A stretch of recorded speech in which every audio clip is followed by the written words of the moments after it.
અમિત શાહ જે કઈ બોલ્યો છે એની હાથ પેઢી સુધી ભાન રાખવું જોઈએ। એ જે કઈ ગૃહમંત્રી બન્યો એ સંવિધાન થકી બન્યો, એ જેલમાં ગયો એ સંવિધાન થકી ગયો, અને જેલની બહાર નીકળો એ સંવિધાન થકી નીકળો। એની ઓકાદમાં રહી અને અમે એટલા બધા બાબા સાહેબની ધ્યાનથી પેદા થઈ ગયા છીએ, કદાચ અડધી પેઢી અમારી કપા થઈ જાય ને અમિત શાહને પૂરો કરવામાં કોઈ ફેર પડતો નથી। એટલે અમિત સાહેબને તમે અમારા વતી રજૂઆત કરજો જ કે આ દેશની જે કાંઈ સ્ત્રી રહી એ સ્ત્રી રહીને એ એના સન્માન માટે બહાર નીકળી છે।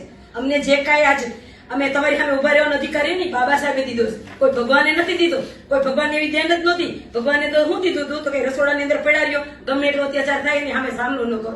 જે કઈ અધિકાર મળ્યા ને એ બાબા સાહેબ થકી મળ્યા છે। એટલે અમિત સાહેબ રહ્યો ને એને તમે કહેજો કે તું તારી ઓકાદમાં રહે, તું તળીપાર હતો, તું તારો ઇતિહાસ જો પેલા, પછી બાબા સાહેબ ને એનું તારું કોઈ લેવલ જ નથી, તું એ માણસનું નામે ક્યાં બોટે લઈ શકીશ?